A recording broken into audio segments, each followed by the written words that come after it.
ainda na linha pisando nos astros distraídos, tem gente que não se deu conta mesmo de que essas medidas de distanciamento social, elas destroem mesmo, e não tem alternativa, é o caixa dos estados e das cidades. E, portanto, é preciso sim haver compensação.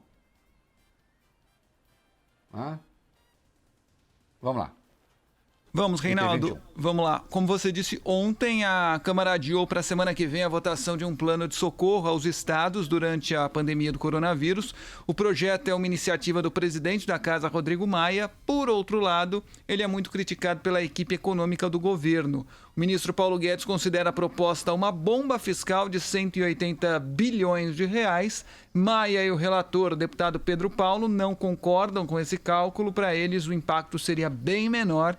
Além disso, segundo Maia, esse plano não é questão política, é uma questão de necessidade para os governadores em meio à crise.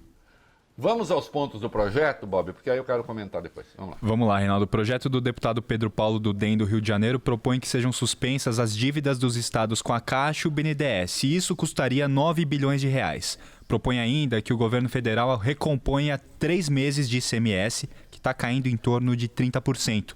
O custo disso seria 36 bilhões de reais. O texto fala também que a União deve compensar as perdas do ISS, um outro tributo, que daria cerca de 5 bilhões.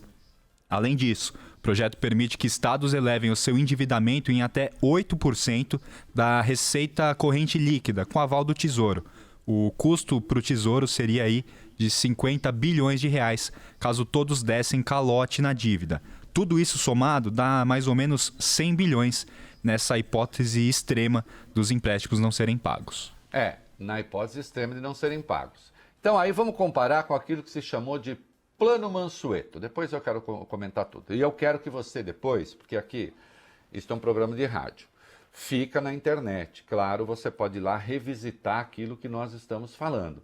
Agora, a gente não tem como entrar em minudências, né, do projeto. O que a gente pode fazer é dar uma direção de leitura, uma orientação de leitura. Então, para saber direito, depois eu quero que você pesquise, que você vá aos jornais, que você leia detidamente. O que eu vou comentar aqui uma direção, escolher essa direção ou aquela, escolher a direção de deixar os estados quebrados ou não, né? Porque também nesse caso, tem gente, já que a perdiz virou uma coisa assim, tem gente que está achando que está caçando codorna. Não é codorna. Entende? A coisa é grave. Vamos lá. Plano Mansueto, Reinaldo, é um conjunto de ações de médio e longo prazos para ajudar na recuperação dos estados e dos municípios. Inclusive, o ministro Paulo Guedes queria destravar, ou pretendia, o Plano Mansueto. Essa proposta, no entanto, apresentada em junho do ano passado, exigia que, para ter acesso ao financiamento da União, era necessário adotar algumas medidas, como privatizar empresas do setor financeiro e do setor de energia. Só um minutinho, Fábio Cuba. Sim. Não perca o fio aí. Não. Então, atenção. O Fábio Cuba disse que esse plano, e eu não tenho nada contra o Plano Mansueto, e eu gosto do Mansueto, é de junho do ano passado. Ele prevê privatizar empresas do setor financeiro e do setor de energia. Psiu. Olha aqui pro tio. Hello! Né? Já que a câmera não pode, que ela é fixa, sou eu que me aproximo dela. Privatizar o que agora? Quem que vai privatizar o que agora? Com que dinheiro? Ainda que houvesse, essa é a hora de privatizar, com as ações lá no chão, por assim melhor doar, né? Talvez nem a doação funcione porque tem o custo de manutenção. Então, pode ser, mas para depois. Certo? Quando a gente estiver na hora de cuidar dessas coisas. Agora não. Agora, como se diz em dois corgos, a água está batendo, já passou do traseiro faz tempo. Está chegando perto do nariz. Siga. Além de ter de privatizar as empresas do setor financeiro e também do setor de energia, teria de reduzir em 10% os incentivos ou benefícios tributários também. Para de novo, Fábio Cubo. Desculpa, hein, Fábio Cubo? Não, tudo bem. Também sou favorável. Na hora certa. Agora nós estamos em busca de recursos. Agora nós estamos discutindo até... E quem tocou... Aliás, eu falei disso aqui outro dia, aí um bando de idiota. Onde já se viu? O Henrique Meirelles, que não é um comunista. Longe. Discute-se até a necessidade de eventualmente imprimir dinheiro, se for fazer dinheiro chegar ao pobre. Corte sim, na hora certa. Oh, meu Deus! Então vou para outra metáfora. Ô, Fábio Cuba, ô, Bob Furuia, nós estamos perdidos no mato, com um pouco de comida ali para tentar distribuir, né? Como é que a gente faz na divisão e tal. Tá ruim. Aí sobrou um pouco de carboidrato, aí o Bob, que é, como vocês veem, o Bob gosta de fazer exercício, aí o Bob fala, Proteína. não comerei carboidrato porque engorda. Eu tô nessa, né? Né? Você não come carboidrato porque engorda na fartura. Ou quando você tem condições de ter alternativas. Agora não. Só a favor. Vamos cortar, mas que despesa a gente corta agora, hein? Eventualmente cortar 10%, né? Pode atingir, por exemplo, a área de saúde.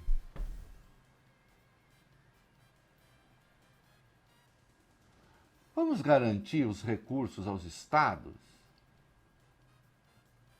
Até porque Estado não pode emitir título para pegar dinheiro. A União pode.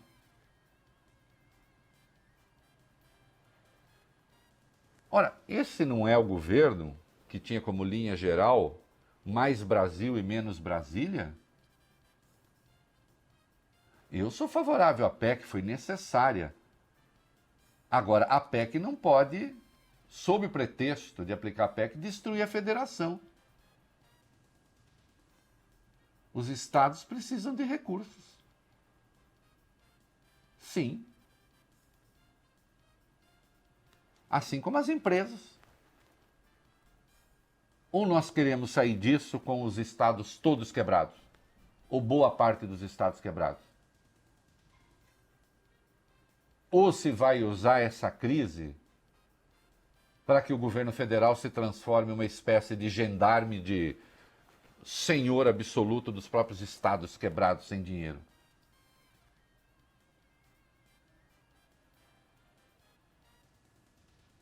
Isso não tem nada a ver com o plano Mansueto, que é bom.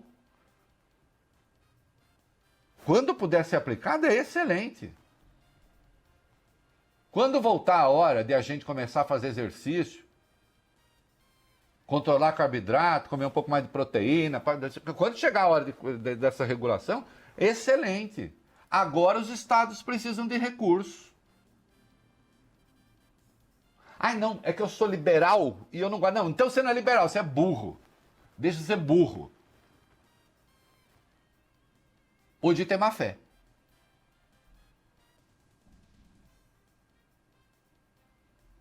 Né? Sou absolutamente favorável ao plano do Rodrigo Maia. Eu acho que até agora, parece que até que não venha realmente o caos, e os números de mortes nós vamos ver daqui a pouco, até que não venha realmente o caos, tem gente que não vai acordar. Eu já disse, essas pessoas todas estão escrevendo um livro sensacional. Sensacional. O livro da infâmia do coronavírus. Um dia isso passa. E o que cada um está fazendo, está falando, vai ficar registrado.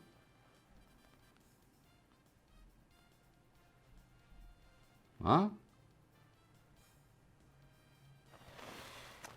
Termina aí, o Fábio Cuba. Os governadores, portanto, Reinaldo, avaliam que essas exigências todas são muito duras e o que contribui para um entrave do plano. O pacote de Maia, por outro lado, não tem essas contrapartidas rigorosas. Na crise do coronavírus, os estados afirmam que o governo federal quer impor mudanças estruturais num momento em que a discussão é o socorro. E é isso mesmo. Desculpem. Nada contra o Mansueto. Só que o plano é de junho do ano passado. Junho do ano passado era outro século. Acreditem ou não, o coronavírus significa um novo marco civilizatório, vamos ver em que direção, da relação do Estado com a sociedade. Porque aqueles que estão insistindo em ignorar a perspectiva coletiva, ai que comunista, deixa de ser burro, desinformado, mal criado, mal lido, mal estruturado mentalmente. Aqueles que estão ignorando a dimensão coletiva desse troço estão contribuindo para a tragédia que está aos olhos de todos.